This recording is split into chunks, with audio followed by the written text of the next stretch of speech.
Bom dia, pessoal. Vamos de BTC na manhã desse domingo, 20 de agosto. Agora na Espanha, 11 horas e 53 minutos. No Brasil, 6 e 53 da manhã.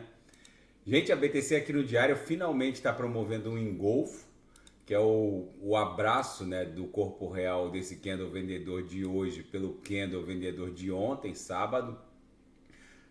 Desde aquela mega agulhada do dia 17 de agosto, os corpos reais estavam no modo de investigação da faixa de justiça do preço. Apesar de estar fazendo fundos ascendentes, ainda não havia um engolfo. Agora engolfou forte, os fundos seguem ascendentes. A agulhada do dia 17 de agosto fez a mínima em 25.166. Depois, no dia 18, a mínima ficou em 25.619. Ontem a mínima ficou em 25.801 e hoje até agora a mínima bateu em 26.046. Isso aqui está se desdobrando numa clara figura triangular e é muitíssimo provável que aqui no gráfico de 6 horas a BTC retorne para dentro da banda de VWAP mensal. A Lauer aqui está sendo superada nesse momento. Isso aqui vai redundar num retorno, como num efeito elástico, em direção a VWAP mensal. O que advoga essa tese é que a dominância está numa movimentação muito incomum. Já eu vou fazer uma outra análise da dominância, mas a dominância, quando o mercado vive um bear market, ela normalmente sobe e a dominância está caindo. Quando a dominância cai, isso significa que o market cap das altcoins está se expandindo. Mas já eu vou falar da dominância. Vamos voltar para a BTC, que está retornando forte em direção à média móvel de 200 períodos, que segue lá em 25.400. No 6 horas, raramente a BTC desenha toda essa quantidade de candles para baixo da Lauer. Isso aqui é muito raro. Todas as visitas para fora da banda acabam redundando num retorno violento em direção à própria VWAP. Todas as tentativas de visitar algo para fora da banda acaba redundando num retorno violento em direção à própria VWAP. É isso que deve acontecer. E a agenda dessa semana está cheia. Tem reunião de banqueiros centrais em Jackson Hole, lá no Kansas, nos Estados Unidos. Já eu vou falar disso. Aqui no intraday a BTC tá um verdadeiro reloginho. Bate na upper, volta para VWAP. Bate na lower, volta para VWAP. E agora tá meio que promovendo uma sequência de toques aqui na primeira upper voltando para VWAP, na primeira lower voltando para VWAP. Isso aqui fatalmente vai redundar numa explosão possivelmente ascendente. Está desenhando uma série de topos descendentes e fundos ascendentes também. Isso aqui fatalmente lá no 6 horas vai redundar numa explosão para dentro da banda. Na Seara, vou mostrar aqui o gráfico semanal para vocês verem que a gente está encerrando esse candle aqui no semanal e as bandas, a linha superior e a linha inferior da banda de Bollinger no semanal não esgarçou. Normalmente, quando uma pernada corretiva ela vai acabar se desdobrando com mais ímpeto, normalmente a linha inferior ela esgarça, emborca para baixo, e a linha inferior e a linha superior da banda de Bollinger, ambas ficaram flat, ou seja, é bem provável que a BTC volte para estressar a linha superior da banda de Bollinger no semanal, no patamar de 31 mil dólares. Isso é mais um indício forte de que essa pernada, essa corretiva da BTC, tanto no semanal quanto no diário, foi uma armadilha de ursos. E na seara fática, um dos fundamentos do recurso da SEC, no caso Ripple versus SEC, foi inusitado. Agora, analisando friamente o teor do recurso da Ripple, no caso Ripple versus SEC, ela não contesta o caráter de não security da XRP. A SEC não está mais contestando se a XRP é ou não um valor mobiliário, um security. Ela meio que confirma e aceita o fato de que a XRP não é um valor mobiliário, mas pede ao tribunal que confirme a jurisdição da SEC sobre a fiscalização desse ativo. Ou seja, o regulador disse, em outras palavras, que se perder o caso Ripple versus SEC nesse aspecto da jurisdição regulatória sobre os ativos, teria muitos problemas para continuar fiscalizando a criptografia como um todo. É um recurso meio contraditório e suicida, mas foi basicamente isso que a SEC disse no seu apelo no caso Ripple versus SEC. Ela está contestando o fato de ter perdido a jurisdição sobre o ativo criptográfico que foi classificado como um não security. Enfim, é o novo normal, e a Gemini entrou com uma ação judicial contra a SEC justamente usando o fundamento da SEC no seu apelo, no caso Ripple versus SEC.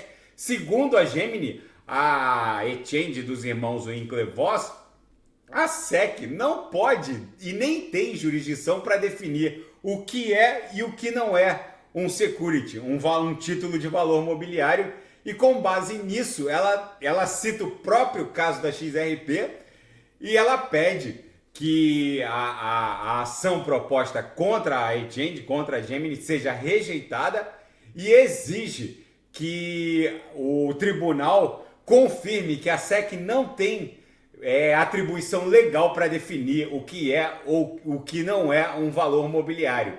Enfim, agora virou um imbróglio judicial e o protocolo Harbor sofreu um hack. De acordo com os devs, o protocolo Harbor foi vítima de um hack, algumas piscinas foram drenadas. Eu estou acompanhando esse infortúnio, mais um infortúnio DeFi do mundo cripto. O hackeamento acabou atingindo um dos protocolos cross-chain. Eu aviso aqui no canal que nenhum protocolo cross-chain que existe hoje é totalmente seguro. Eu já fiz uso de vários protocolos, desde o antigo protocolo cross-chain da Atomic Wallet, que também foi hackeada, a BitTorrent também. Todos esses protocolos, em algum nível, eles sofrem com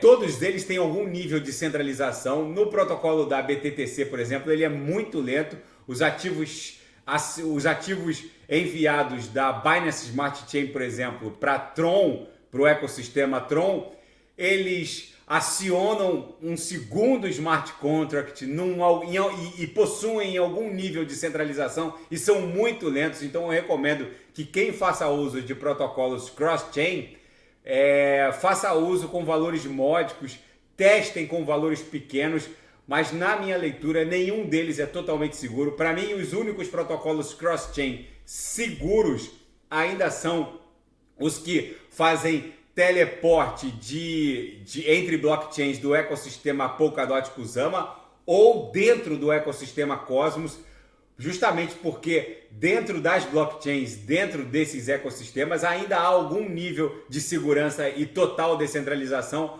Agora, fazer uso de um protocolo cross-chain para remeter recursos da Binance Smart Chain para a rede Tron, por exemplo, eu ainda considero muito centralizado. No caso do antigo protocolo cross-chain da Atomic Wallet, que eu usava e não recomendo que vocês usem porque foi hackeada a Atomic, os ativos acionavam um outro smart contract num outro ecossistema, e se houver algum bug, se o smart contract do outro ecossistema não for acionado, os seus ativos não chegam ao destino. Enfim, ainda não há um protocolo cross-chain totalmente seguro e, infelizmente, para poder fazer o teleporte de um ecossistema para o outro, eu ainda recomendo que, se vocês querem transferir, por exemplo, ETH da rede Tron, por exemplo, ou da rede Binance Smart Chain para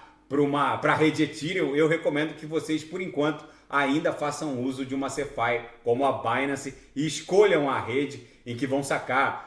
Depositem na rede que vocês possuem e saquem na rede Arbitrum ou na rede Avax ou na rede Binance Smart Chain, enfim, porque eu ainda não vejo total segurança nesses protocolos.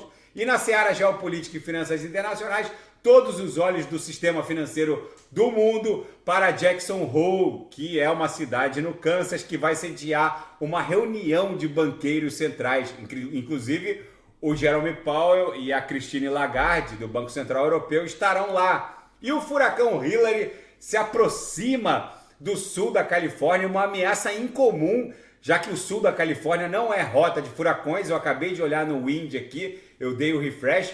Apesar do furacão ter perdido um pouco de força, segue muito ameaçador. Ele deve bater no território norte-americano entre San Diego e aqui a cidade aqui no sul do Arizona, enfim, em Tucson, no sul do Arizona.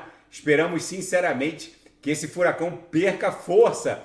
E a missão lunar Luna 25 da Agência Espacial Russa, a Roscosmos, falhou.